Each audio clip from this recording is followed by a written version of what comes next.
성탄절이 다가오고 있습니다. 우리가 굳이 달력 캘린더를 확인하지 않아도 성탄절이 다가오고 있는 것을 알 수 있죠. 어떻게 알 수 있죠? 라디오를 켜면 라디오에서 캐롤이 흘러나옵니다.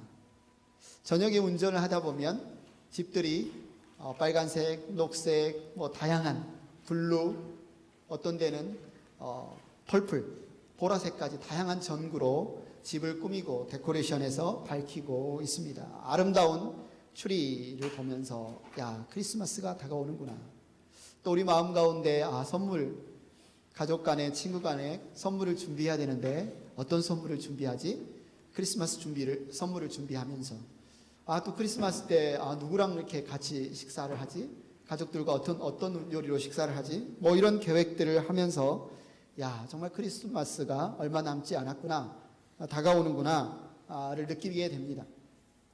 보스턴 근처에 있는 소머빌이라는 작은 도시에서 일어난 일입니다. 크리스마스 시즌이 되면 시청 앞에 아기 예수, 그리고 마리아, 요셉, 동방박사, 목자들을 이렇게 모형으로, 인형이죠, 모형으로 만들어서 전시하는 것을 매년 해오고 있었는데 어느 날 장난꾸러기인지 아니면 누군가 앙심을 품고 그랬는지 모르겠지만 그 모형 가운데서 아기 예수만 빼가지고 가버렸어요. 어떻게 합니까? 마리아도 그대로 있고 요셉도 그대로 있고 목자도 동방박사도 구유도 다 그대로 있는데 거기에 아기 예수만 없어졌어요. 그 시청 관계자들이 여기저기 수소문해서 부지런히 찾아보았지만 결국 찾지 못했습니다. 이제 어떻게 해야 될까? 어떻게 했을까요? 아기 예수가 그 자리에 없으면, 그 모형 자리에 없으면 의미가 있을까요? 그 데코레이션이? 결국은 치웠다고 합니다. 아기 예수를 찾지 못해서. 정말 아름다운 불빛의 전구들, 집을 데코레이션하는 전구들, 아름다운 추리들, 그리고 오고 주고받는 많은 크리스마스 선물들, 그리고 크리스마스 파티, 맛있는 식사, 이 모든 것들이 잘 갖춰져 있다 할지라도 정말 예수님이 빠진 크리스마스 생각이나 할 수 있을까요? 크리스마스에서 예수님이 없다면, 예수님을 빼버린다면 과연 그 크리스마스에 어떤 의미가 있을까요? 여러분들은 다가오는 크리스마스를 어떻게 준비하고 있습니까? 성경에 보면 정말 하나님께서 약속하신 메시아를 기다렸던 많은 사람들이 있습니다. 하나님께서 약속하신 메시아를 기다렸던 첫 번째 사람이라고 한다면 최초의 인간인 아담과 하와일 것입니다. 아담과 하와는 하나님께서 명령하신 그 말씀을 어기고 먹지 말라고 한 선악과를 따먹었습니다. 그들의 죄는 하나님을 신뢰하지 않은 죄이죠. 하나님의 말씀보다 뱀의 모양으로 그들을 찾아온 사단의 이야기의 유혹에 넘어가서 그들은 하나님을 거역하고 죄를 지었습니다. 그 죄의 싹은 죽음이었습니다. 결국 그들은 죽을 수밖에 없게 되었습니다. 하나님께서는 아담과 하와를 유혹하여 죄를 짓게 한 뱀을 향하여 심판하시면서 그 뱀이 어떻게 심판을 받게 될지, 그리고 죄와 죽음 가운데 빠진 인간들이 어떻게 구원을 받게 될지 복음의 말씀을 이렇게 들려주십니다. 창세기 3장 15절 말씀을 같이 읽겠습니다. 시작. 내가 너로 여자와 원수가 되게 하고 너의 자손을 여자의 자손과 원수가 되게 하겠다. 여자의 자손은 너의 머리를 상하게 하고 너는 여자의 자손의 발꿈치를 상하게 할 것이다. 아담과 하와는 하나님이 약속하신 자신들의 후손으로 오게 될 메시아를 간절히 기다렸습니다. 이스라엘 백성을 이집트의 노예에서 구원한 하나님이 보내신 구원자 모세는 이스라엘 백성들에게 이런 약속, 이런 예언을 합니다. 주 당신들의 하나님은 당신들의 동족 가운데서 나와 같은 예언자 한 사람을 일으켜 세워주실 것이니 당신들은 그의 말을 들어야 합니다. 바로 예수 그리스도 메시아가 올 것을 모세는 이렇게 예언했습니다. 예언자 미가는 메시아가 어디서 태어날 것인지에 대해서 예언했습니다. 그러나 너 베들레헴 에브라다야, 너는 유다의 여러 족속 가운데서 작은 족속이지만 이스라엘을 다스릴 자가 내게로 나올 것이다. 그의 기원은 아득한 옛날 태초에까지 거슬러 올라간다. 뿐만 아니라 오실 메시아에 대해서 굉장히 많은 예언을 했던 이사야 예언자는 메시아가 처녀의 몸에서 태어나실 것을 이렇게 예언했습니다. 그러므로 주님께서 친히 다윗 왕실에 한 징조를 주실 것입니다. 보십시오. 처녀가 잉태하여 아들을 낳을 것이며 그가 그의 이름을 임마누엘이라고 할 것입니다. 성경을 보면 아담과 하와를 비롯하여 수많은 사람들이 하나님이 보내주시겠다고 약속하신 메시아를 기다렸습니다. 우리는 그 약속하신 메시아가 이미 이 땅에 오신 것을 알고 있습니다. 성령께서 동정녀 마리아에게 잉태케 해서 그의 몸을 통해서 예수 그리스도께서 아기 예수로 메시아가 이 땅에 태어나셨습니다. 교회는 바로 그 날을 성탄절 크리스마스로 기념해서 감사하고 기뻐하고 축하하는 시간을 갖습니다. 그리고 그 크리스마스가 오기 전 4주간을 대림절, 영어로는 어드벤트라고 해서 정말 겸손한 마음, 깨끗한 마음, 회개하는 마음으로 하나님이 보내신 메시아 예수님이 땅에 태어나신 성탄절을 기다리고 사모하는 그런 시간을 갖습니다. 우리 행복한 교회 성도들, 오늘 우리는 크리스마스를 어떻게 준비해야 할까요? 우리는 크리스마스를 어떻게 기다려야 할까요? 어떻게 기다리는 것이 정말 하나님이 기뻐하시는 모습일까요? 우리가 크리스마스를 잘 준비하고 잘 기다리기 위해서는 하나님께서 메시아를 우리에게 보내주신 그 목적이 무엇인지를 올바로 아는 것이 중요할 것입니다. 오늘 우리가 읽은 이 오늘 본문 말씀에는 하나님께서 메시아, 그분을 우리에게 왜 보내주셨는지 그 목적이 담긴 두 가지의 이름이 나옵니다. 하나님은 주님의 천사를 보내서 요셉의 꿈에 나타나게 하셔서 메시아의 두 가지 이름을 알려주시는데 그 이름에는 바로 메시아가 우리를 위해 이 땅에 오신 중요한 목적이 담겨 있습니다. 배경을 잠깐 살펴보면 요셉과 마리아는 서로 약혼한 사이였습니다. 정혼한 사이였습니다. 약혼 관계는 지금보다 당시에는 훨씬 더 강력한, 거의 결혼이나 다름없을 법한 강력한 언약 관계였습니다. 그러나 아직 같이 살진 않았기 때문에 이제 곧 신부가 신랑의 집으로 가서 혼인식을 하고 이제 결혼하면 살게 되겠죠. 그런데 성령께서 마리아의 뱃속에 아이를 잉태케 했습니다. 요셉이 어떻게 해서 이 사실을 알게 되었습니다. 성령에 의해서 잉태되었다는 사실을 안 것이 아니라 자기의 약혼자가 임신을 했다는 소식을 듣게 되었습니다. 요셉은 의인이라, 의로운 사람이라 분명히 이 사실이 겉으로 크게 알려지면 마리아는 수치를 당할 것이고 심하게는 율법에 의해서 죽임을 당할 수도 있는 그런 상황인 것을 알고 그런 괴로운 마음을 접어두며 어떻게든 조용히 파혼함으로써 이 문제를 해결하려고 생각하고 있었습니다. 그렇게 생각하는 중에 그날 밤 하나님께서 천사를 보내셔서 이렇게 말씀하십니다. 다윗의 자손 요셉아, 두려워하지 말고 마리아를 내 아내로 맞아들여라. 그 태중에 있는 아기는 성령으로 말미암는 것이다. 그러면서 그 아이의 이름 두 가지를 우리가 읽은 오늘 본문에서 알려줍니다.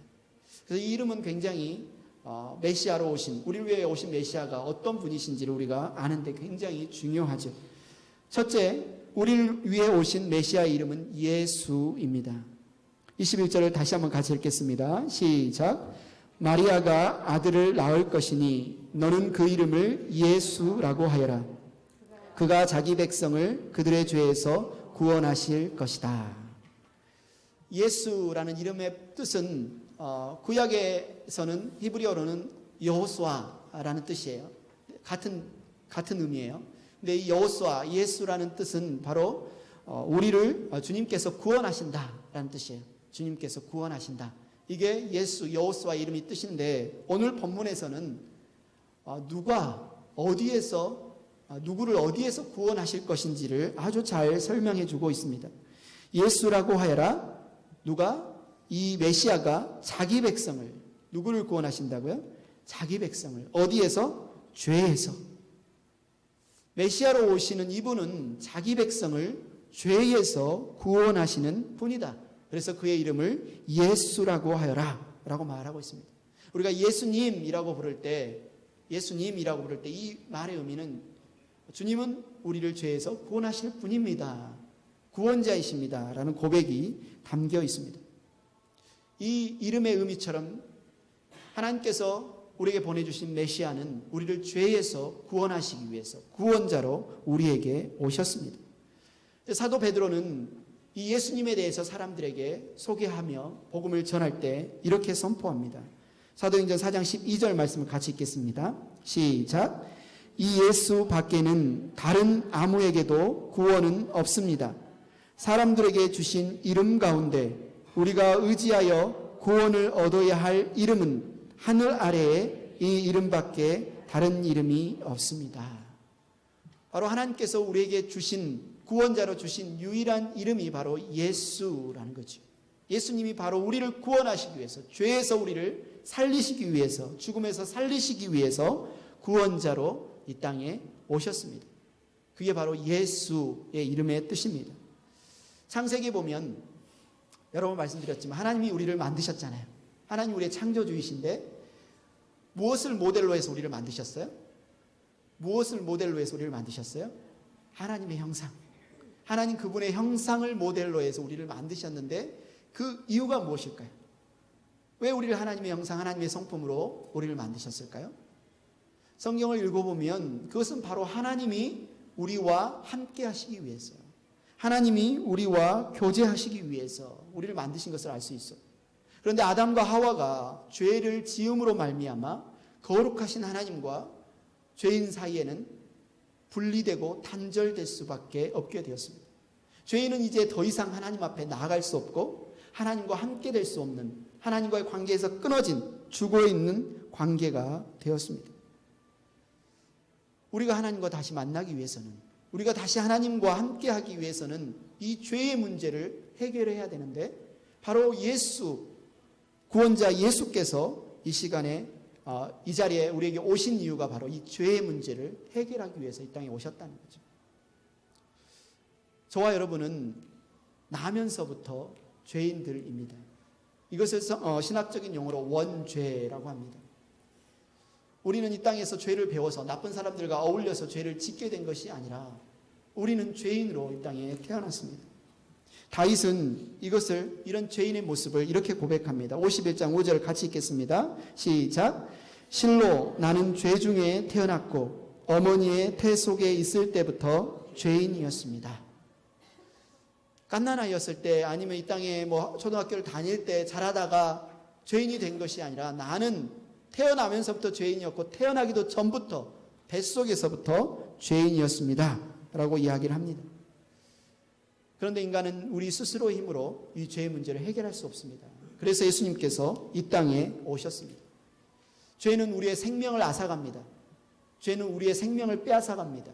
왜냐하면 하나님이 생명의 근원이신데 생명의 근원 되신 하나님과 우리 사이를 단절하게 끊어버리는 그것이 바로 죄입니다. 그런데 이 죄를, 이 죽음을 이길 수 있는 유일한 방법이 바로 생명이 우리에게 찾아오는 것입니다. 그래서 우리에게 생명을 다시 불어넣는 것입니다. 그래서 예수님이 이 땅에 오셔야 했는데 예수님이 어떻게 오셨냐면 요한복음 1장 4절에 보면 그에게서 생명을 얻었으니 그 생명은 사람의 빛이었다. 예수님이 이 땅에 구원자로 오셨다는 말은 다른 말로 생명 그 자체로 우리에게 오셔서 우리에게 생명을 주셨다는 말입니다. 그래서 요한복음에 보면 예수님이 자신을 소개할 때 나는 길이요 진리요 생명이다. 내가 생명이다 라고 말씀하십니다.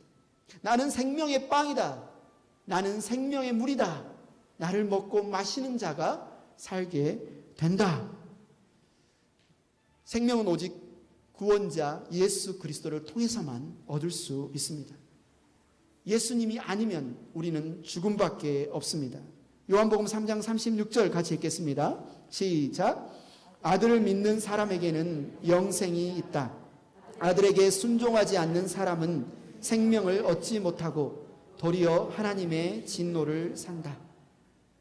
생명 대신 예수 그리스도를 믿는 사람에게만 생명이 있습니다. 아들을 믿지 않고 순종하지 않는 자들은 하나님의 진노 아래에서 죽을 수밖에 없습니다. 그래서 요한일서 5장 12절은 이렇게 표현합니다.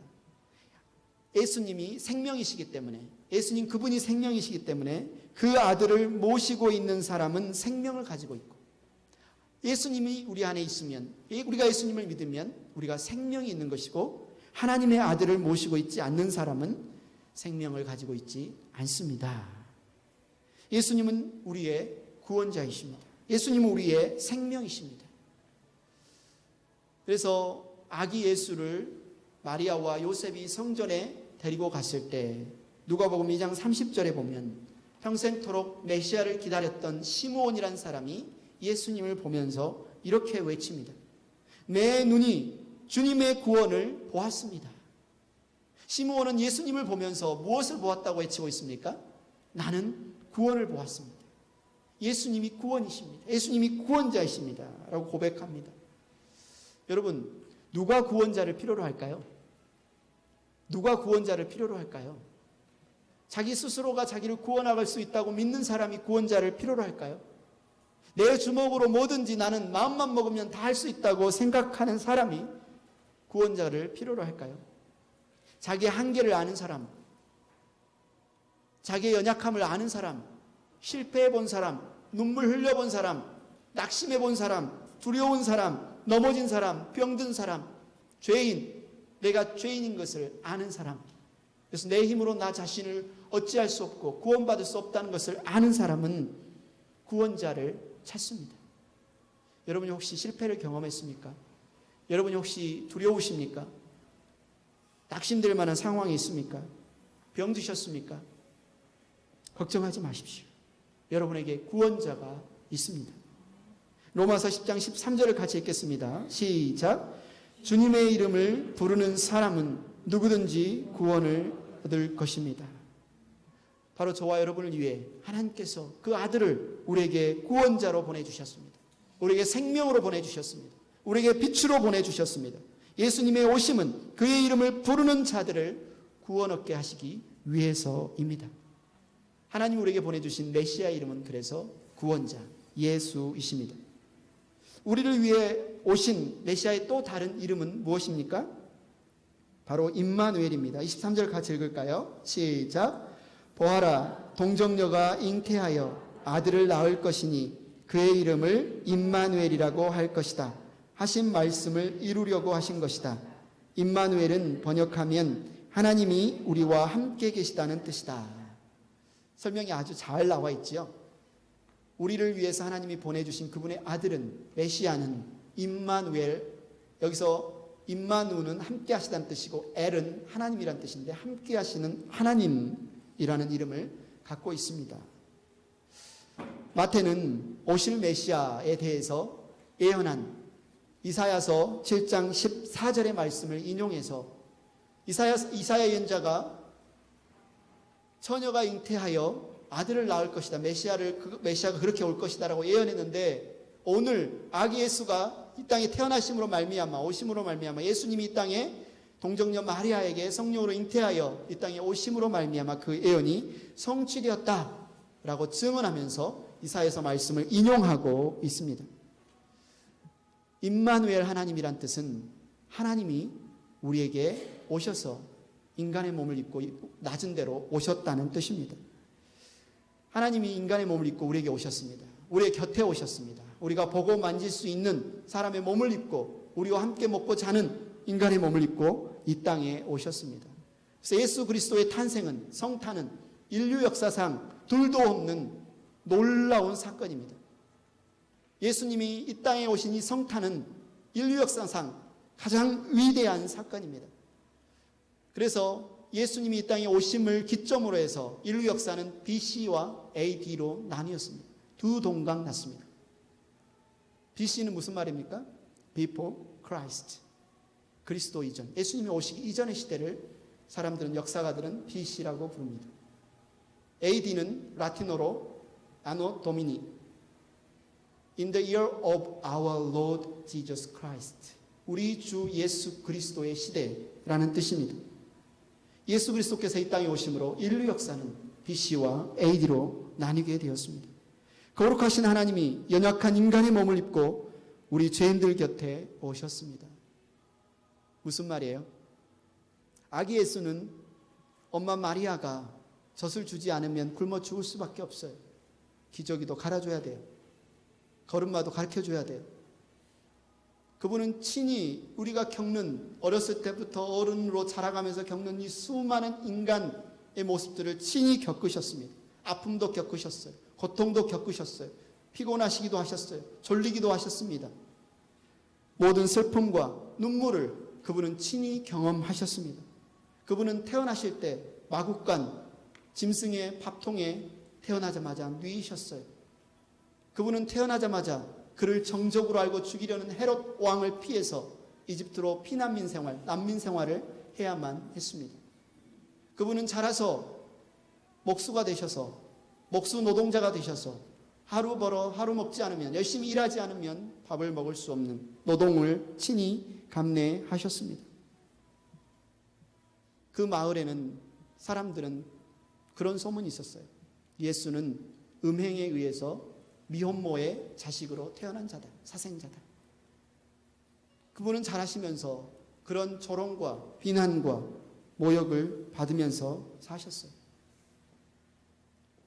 그분은 가장 사랑했던 제자들에게 배신당하셨고, 친히 자기 백성을 위해 오셨음에도 불구하고 자기 백성들에게 거부당하셨습니다. 죄가 하나도 없으신 그분이 가장 악질의 죄인이 달려 죽는 사형틀인 십자가에 우리의 모든 죄를 짊어지고 저주가 되셔서 죽으셨습니다. 왜 죽으셨습니까? 바로 저와 여러분의 죄를 위해서, 저와 여러분을 구원하시기 위해서 죽으셨습니다. 좀 전에 살펴봤던 것처럼 우리를 죄에서 구원하시는 분으로 오신 메시아의 이름이 바로 예수라고 살펴봤습니다. 이 예수라는 이름에 이미 메시아로 오신 메시아의 모든 목적이, 어떤 의미가 다 충분히 담겨 있을 텐데, 왜 하나님은 오늘 본문에서 임마누엘이라는 새로운 이름을 우리에게 알려주셨을까요? 왜 하나님의 아들이 이 땅에 오셨을 때 그냥 예수라는 이름만 주신 것이 아니라 임마누엘이라는 이름 역시 주셨을까요? 여기에 하나님이 그분의 아들을 우리에게 메시아로 보내신 중요한 목적이 담겨 있습니다. 예수님이 이 땅에 오신 목적은 첫째, 우리를 죄에서 구원하시기 위해서 오셨을 뿐만 아니라 임마누엘이라는 이름에 담겨 있는 것처럼 이제는 우리와 함께 사시기 위해서 오셨다는 사실입니다. 어떤 사람들은 생각합니다. 예수 믿고 구원받았으니 이제 됐다. 예수 믿고 구원받으면 됐다. 그러나 성경은 우리에게 말합니다. 예수 믿고 구원받는다는 것은 다른 말로 날마다, 매 순간마다 하나님과 함께 사는 것이다. 예수 믿고 됐다가 아니라 예수 믿고 구원받는다는 것은 다른 말로 날마다 하나님과 함께 사는 삶이다 라고 말합니다. 성탄절이 다가오고 있는데, 성탄절의 의미는 성탄절을 볼 때 우리를 죄에서 구원하신 예수 그리스도, 그분을 묵상할 뿐만 아니라 그분이 내게 주신 그 생명으로 내가 하나님과 어떻게 함께 살아가고 있는가, 내가 하나님과 어떻게 동행하는 삶을 살고 있는가, 내가 어떻게 하나님과 친밀한 교제를 갖고 있는가. 만약 우리가 예수님이 나를 죄에서 구원해 주신 것만 생각하고 그 이후에 내가 하나님과 동행하는 그 삶을 고하지 아니하고 살아가지 못하고 있다면 그분의 아들을 우리에게 보내주신 중요한 목적을 우리는 잊어버리고 사는 것이죠. 사랑하는 행복한 교회 성도 여러분, 여러분 예수님을 믿으십니까? 예수님이 여러분의 죄를 위해 죽으신 것을 믿으십니까? 그렇다면 그분이 또한 임마누엘의 하나님이 되셔서 여러분과 함께 날마다 사신 것 또한 믿으시기 바랍니다. 우리를 위해 오신 메시아의 이름이 예수, 임마누엘이신 것을 우리가 이제 알았다면 우리는 어떻게 살아야 할까요? 우리는 어떻게 이 크리스마스 성탄절을 묵상하며 준비해야 할까요? 우리가 사람들 사이에도 누군가 통성명을 하고 친해지고 자주 만나고 자주 밥을 먹게 되면 서로를 잘 알아가게 됩니다. 서로를 또 닮아가게 되기 마련입니다. 정말 오랫동안 사귄 커플, 오랫동안 함께 산 부부를 보면 정말 때로는 표정도 닮고 말투도 닮고 생각하는 것도 닮아가는 것을 볼 수가 있습니다. 그래서 정말 오랫동안 서로 시간을 보낸 사람들은 표정만 보아도 말하지 않아도 지금 상대방이 어떤 감정, 어떤 느낌, 어떤 행동을 하려고 하는지까지 알아맞히는 경우가 많이 있습니다. 부모와 자녀 관계도 마찬가지죠. 우리가 자녀들을 키우다 보면 자녀들이 막 태어나서 깎는 아이일 때부터 기저귀, 똥기저귀 다 갈면서 자라다 보면 우리 시원이 정도 나이가 되면 이제 다 알아요. 엄마는 눈빛만 봐도 지금 애가 지금 뭘 숙이고 있구나, 뭘 잘못했는데 지금 감추고 있구나. 우리 집사람 다 알아냅니다. 그날은 이제 면담하는 시간이죠. 하나님께서 우리에게 임마누엘의 하나님이 되신다는 뜻은 바로 그것입니다. 하나님이 우리와 함께, 우리가 하나님과 함께 시간을 보내면서 우리가 하나님을 알고 우리가 하나님을 닮아가는 그 삶을 살기를 원하시는 것입니다. 하나님께서 우리를 구원하신 목적은, 우리를 죄에서 우리를 구원하신 목적은 바로 우리와 날마다 함께 사시기 위해서, 날마다 함께 교제하시기 위해서, 그래서 우리가 맏아들 되신 예수 그리스도 그분을 닮아가도록 하시기 위해서 우리를 구원하셨다는 사실입니다. 우리가 어떻게 우리의 성품이 거룩해질 수 있을까요? 예수님을 믿는 우리의 삶이 어떻게 하나님의 말씀을 잘 순종하는, 어떻게 우리가 죄와 맞서 넘어지지 않고 싸우는 삶을 살아낼 수 있을까요? 임마누엘이라는 그 이름에는 그 비밀을 알려줍니다. 그것은 바로 하나님과 늘 가까이 살라는 거죠. 하나님과 늘 가까이 교제하라는 겁니다. 하나님과 늘 시간을 가까이 보내다 보면, 그분과 친밀하게 교제하다 보면 그분의 성품을 닮아가게 된다. 우리가 지난주에 나눴던 요한복음 15장 14절 15절에 예수님은 제자들에게 이렇게 말씀하십니다. 내가 너희에게 명한 것을 너희가 행하면 너희는 나의 친구이다. 이제부터는 내가 너희를 종이라고 부르지 않겠다. 종은 그의 주인이 무엇을 하는지를 알지 못한다. 나는 너희를 친구라고 불렀다. 내가 아버지에게서 들은 모든 것을 너희에게 알려주었기 때문이다. 예수님은 종이라고 제자들을 부르지 않고 내 친구야 라고 부른다고 말하죠. 다른 데서 보면 제자들을 나 형제들이라고 부르는 경우도 있어요. 예수님은 왜 제자들을 친구라고 부른다고 설명하고 있습니까? 왜냐하면 내가 아버지에게서 들은 모든 것을 너희에게 알려주었기 때문이다.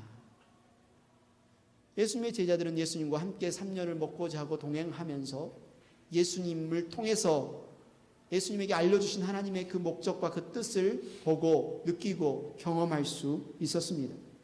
하나님께서 메시아를 우리에게 보내주신 목적은 바로 예수, 우리를 죄에서 구원하시기 위함 뿐만 아니라 임마누엘, 바로 하나님과 친밀하게 교제하며 그분의 뜻을 알고 그분을 닮아가는 삶을 살게 하시는 것입니다.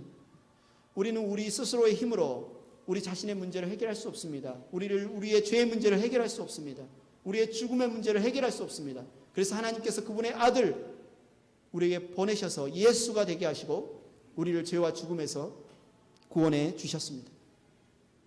그런데 그 이후에도 구원받은 우리는 우리 스스로의 힘으로 우리의 구원을 유지할 수도 없고 우리 스스로의 힘으로 우리 자신의 열매 맺는 삶을 살아갈 수도 없다는 사실을 주님은 잘 알고 계셨습니다. 그래서 그분의 아들 메시아를 임마누엘로 우리에게 보내주셨습니다. 사단은 끊임없이 아담과 하와에게 접근하여서 하나님을 반역하게 하고 하나님과 사람 사이를 갈라놓으려고 애를 썼던 것처럼 저와 여러분 사이에도 하나님과 우리 사이를 갈라놓기 위해서 끊임없이 유혹하고 끊임없이 우리를 공격하고 있습니다. 그래서 하나님은 그분의 아들을 우리에게 예수로 주셨을 뿐만 아니라 임마누엘로 주셨습니다. 이솝우화에 이런 이야기가 있습니다. 배고픈 호랑이가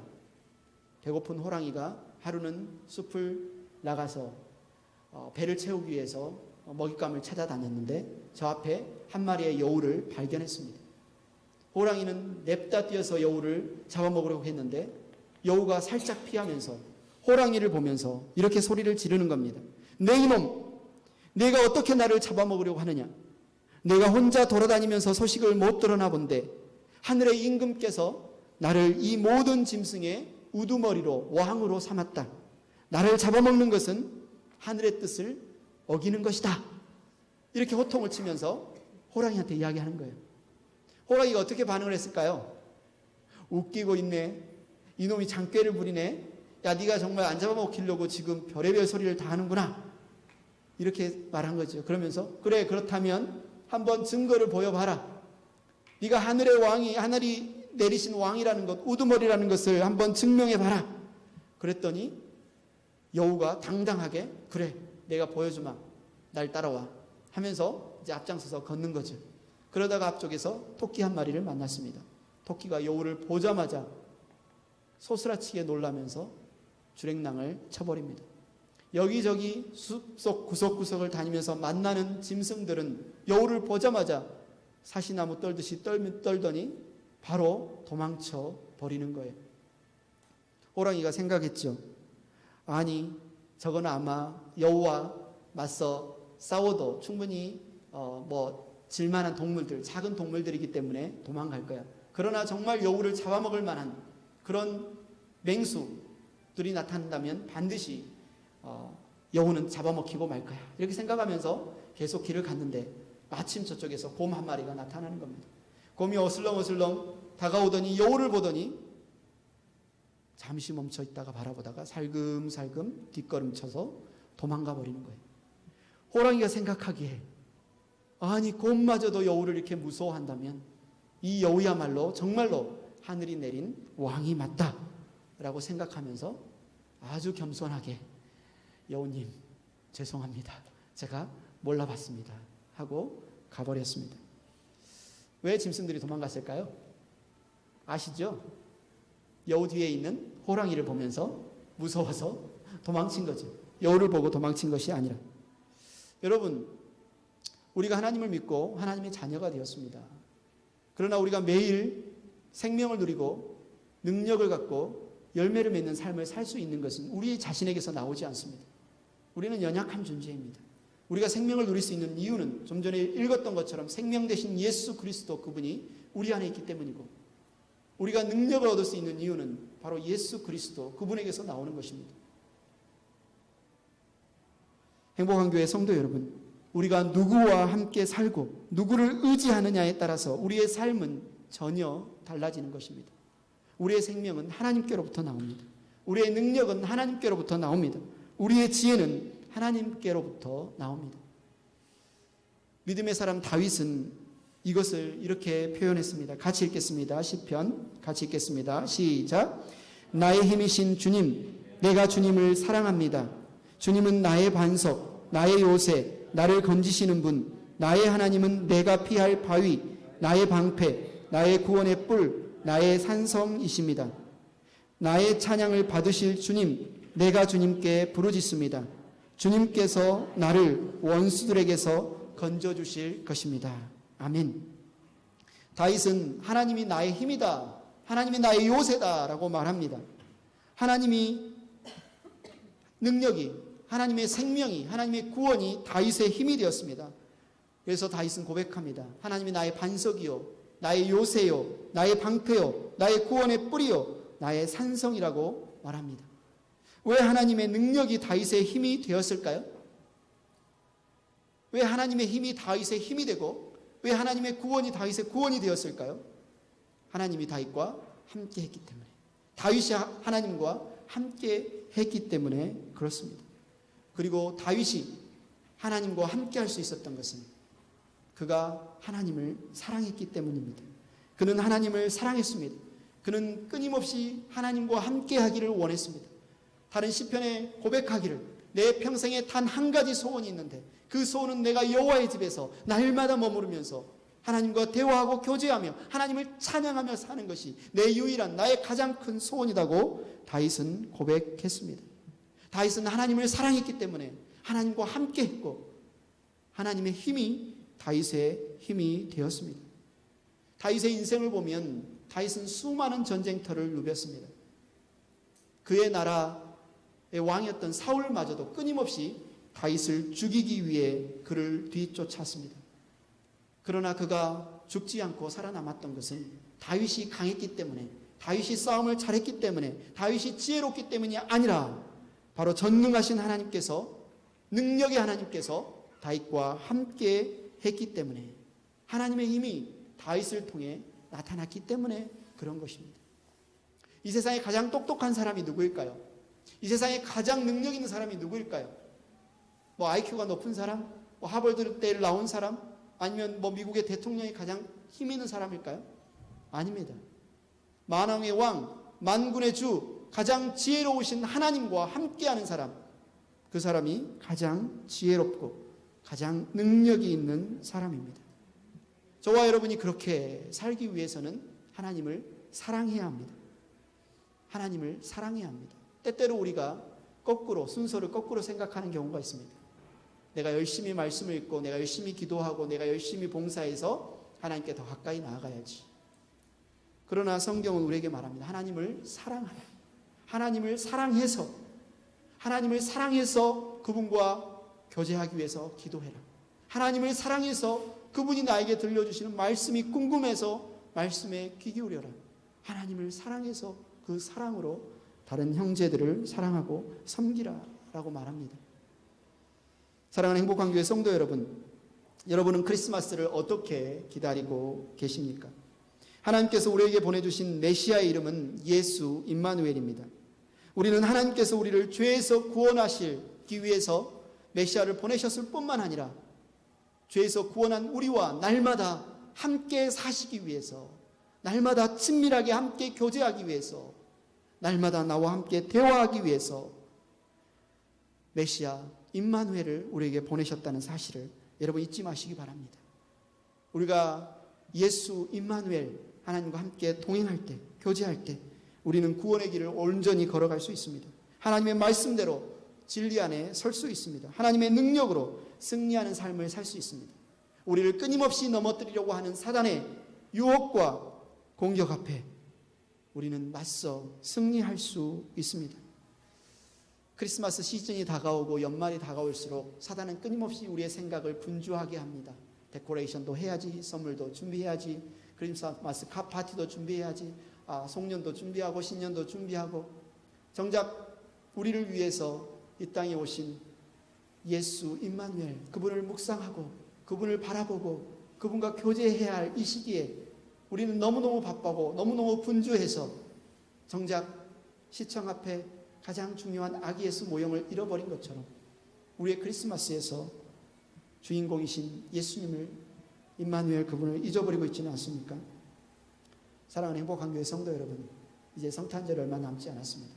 저와 여러분이 예수 임마누엘 그분을 묵상하고 소망하고 바라면서 더 그분과 친밀하게 교제하고 그분을 더 사랑할 수 있는 성탄절이 되기를 축원합니다.